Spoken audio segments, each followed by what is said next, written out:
Hi hello అండి, welcome back to our channel. వంకాయ ఎండు చేప కర్రీ కాంబినేషన్ ఎంతమందికి ఇష్టమో కామెంట్ చేయండి. మా ఇంట్లో అయితే ఈ వంకాయ ఎండు చేప కర్రీ చాలా ఇష్టంగా తింటారండి. వంకాయ కర్రీలో ఇలా ఎండు చేపలు వేసి వండడం వల్ల టేస్ట్ చాలా బాగుంటుందండి. మరి మీరు ఎప్పుడైనా ట్రై చేశారా? ఈ వంకాయ ఎండు చేప కర్రీ జొన్న రొట్టెలోకైనా లేకపోతే చపాతీలోకైనా టేస్ట్ చాలా బాగుంటుందండి. అన్నంతో తినడానికి చాలా తక్కువ మంది ఇష్టపడతారు. ముందైతే ప్రాసెస్లోకి వెళ్ళిపోదాం. నేనైతే వీడియో క్లిప్లో చూపించిన వంకాయల్ని తీసుకున్నానండి. దగ్గరలోని అవైలబుల్లో ఉన్న వంకాయల్ని కూడా తీసుకోవచ్చు. వంకాయకి పైన తొడమ తీసేసి వీడియో క్లిప్లో చూపించిన విధంగా పొడవుగా కట్ చేసుకోవాలి. తొడమల్ని ఇష్టపడే వాళ్ళు నార్మల్గా తొడమలు కూడా ఉంచుకోవచ్చు. వీటిని ముక్కలుగా కోసుకొని ఉప్పు వేసుకున్న వాటర్లో వేసుకోవాలి. వేసుకున్న వంకాయల్ని పక్కనుంచుకోవాలి. తర్వాత ఒక ప్లేట్లో ఎండు చేపల్ని తీసుకోవాలి. ఇక్కడైతే నేను చిన్న ఎండు చేపల్ని తీసుకున్నాను. మీ దగ్గర పెద్ద ఉన్నా పర్లేదు. తీసుకున్న ఎండు చేపల దాన్ని వీడియో క్లిప్లో చూపించిన విధంగా తీసేయాలి. ఇలా తీయడం ఆప్షనల్ అండి. మా ఇంట్లో వాళ్ళు ఇలా తినరు కాబట్టి నేను తీసివేస్తున్నాను. ఇలా అన్ని ఎండు చేపలని తలని తీసేసి ఒక ప్లేట్లో వేసుకొని స్టవ్ మీద ఒక ప్యాన్ పెట్టి ప్యాన్ కొద్దిగా వేడవగానే ఎండు చేపలని ఇందులో వేసుకొని వేయించుకోవాలి. వేయించుకోవడం వల్ల ఎండు చేపల టేస్ట్ బాగుంటుందండి. మరీ ఎక్కువగా వేయించుకోవడం వల్ల చేదు వస్తుందండి. ఇక్కడ ఈ వీడియో క్లిప్లో మీరు అబ్జర్వ్ చేయవచ్చు.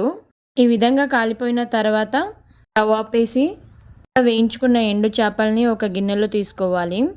గిన్నెలో తీసుకున్న ఎండు చేపల్లోకి కొద్దిగా వాటర్ని యాడ్ చేసుకోవాలి. వాటర్ యాడ్ చేయడం వల్ల ఉడకడానికి ఈజీగా అవుతుంది. స్టవ్ మీద ప్యాన్ పెట్టుకొని వంకాయ ఎండు చేపల కర్రీకి కొంచెం ఆయిల్ ఎక్కువగానే పడుతుందండి. ఆయిల్ తక్కువ తినే వాళ్ళు కొద్దిగానే యాడ్ చేసుకోవచ్చు.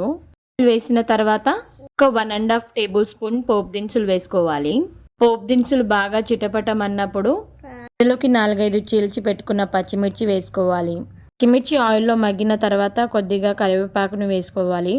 తర్వాత ఒక పెద్ద సైజు ఆనియన్స్ని సన్నగా కట్ చేసుకొని వేసుకోవాలి. ఆనియన్స్ తొందరగా మగ్గాలంటే కొద్దిగా ఉప్పు వేస్తే తొందరగా మగ్గుతాయి. వీడియో క్లిప్లో చూపించిన విధంగా ఆనియన్స్ని ఒకసారి కలుపుకొని మూత పెట్టుకోవాలి. మూత పెట్టుకోవడం వల్ల ఆనియన్స్ తొందరగా మగ్గుతాయి. ఆనియన్ గోల్డెన్ బ్రౌన్ కలర్లోకి రాగానే వీడియో క్లిప్లో చూపించిన విధంగా ఒకసారి కలుపుకొని అల్లం వెల్లుల్లి పేస్ట్ వేసుకోవాలి. అల్లం వెల్లుల్లి పేస్ట్ పచ్చివాసన పోయిన తర్వాత కొద్దిగా పసుపును వేసుకోవాలి. వీడియో క్లిప్లో చూపించిన విధంగా అన్నిటిని ఒకసారి కలుపుకొని తర్వాత మనం ముందుగానే కట్ చేసుకున్న వంకాయలన్నిటినీ నీళ్లు లేకుండా ఇందులో వేసుకోవాలి. వంకాయలన్నీ వేసుకున్న తర్వాత ఒకసారి కలుపుకొని వంకాయలు మగ్గే విధంగా మూత పెట్టుకోవాలి. వంకాయలన్నిటినీ ఆయిల్లోనే ఒక 2 మినిట్స్ వరకు మగ్గనివ్వాలి. 2 మినిట్స్ తర్వాత మళ్ళీ మధ్యలో మూత తీసి వీడియో క్లిప్లో చూపించిన విధంగా అడుగు మాడనివ్వకుండా కలుపుకోవాలి. తర్వాత మనం ముందుగానే కట్ చేసుకున్న ఒక పెద్ద సైజు టమాటాని ఇందులో వేసుకొని కలుపుకోవాలి.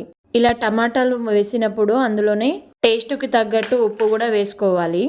ఉప్పు వేసిన తర్వాత ఒకసారి కలుపుకొని టమాటాలు కొద్దిగా మగ్గగానే మనం ఎంతైతే స్పైస్ తింటామో దానికి తగ్గట్టు కారాన్ని వేసుకోవాలి.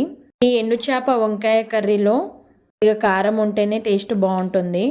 కారం వేసుకున్న తర్వాత కొద్దిగా కలుపుకొని మూత పెట్టుకోవాలి. ఇలా మూత పెట్టుకున్న తర్వాత అడుగు మాడనివ్వకుండా మధ్య మధ్యలో మూత తీసి కలుపుకోవాలి. కారం వేసిన తర్వాత ఒక 1 మినిట్ వరకు ఇలా కలుపుకున్నామంటే టేస్ట్ బాగుంటుంది. కలుపుకున్న తర్వాత మనం ఎంతైతే గ్రేవీ తింటామో దానికి తగ్గట్టు వాటర్ని యాడ్ చేసుకోవాలి.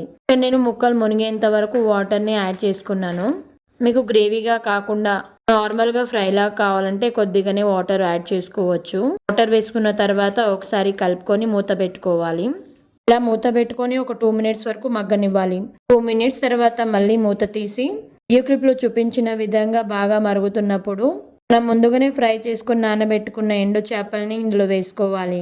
ఎండు చేపల్ని మనం నానబెట్టినాం కాబట్టి తొందరగానే ఉడుకుతాయి. వీడియో క్లిప్లో చూపించిన విధంగా ఎండు చేపలు మొత్తం గ్రేవీలో మునిగేంత వరకు కలుపుకోవాలి.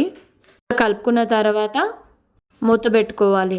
మూత పెట్టుకున్న తర్వాత గ్రేవీ మొత్తం దగ్గరైన తర్వాత మళ్ళీ మూత తీసి ఇందులో కొద్దిగా గరం మసాలా, కొద్దిగా జీలకర్ర పొడి, కొద్దిగా ధనియాల పొడి వేసుకొని కలుపుకోవాలి. ఈ కర్రీలో ఉప్పు కారం సరిపోయిందా లేదా అని టేస్ట్ చూసి కొద్దిగా ఉప్పు సరిపోకపోతే మళ్ళీ యాడ్ చేసుకున్నాను.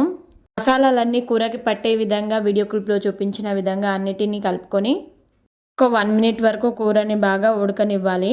ఉడికిన తర్వాత సన్నగా కట్ చేసుకున్న కొత్తిమీర వేసుకున్నామంటే వంకాయ ఎండు చేప కర్రీ రెడీ అయిపోతుంది. ఈ వంకాయ ఎండు చేప కర్రీ జొన్న రొట్టెలోకైనా చపాతీలోకైనా బెస్ట్ కాంబినేషన్ అని చెప్పొచ్చు. మీరు ట్రై చేసిన తర్వాత మీకు ఎలా కుదిరిందో కింద కామెంట్ చేసి చెప్పండి. ఛానల్ కనుక ఫస్ట్ టైం చూస్తున్నట్లయితే సబ్స్క్రైబ్ చేసి బెల్ ఐకాన్ని క్లిక్ చేయండి.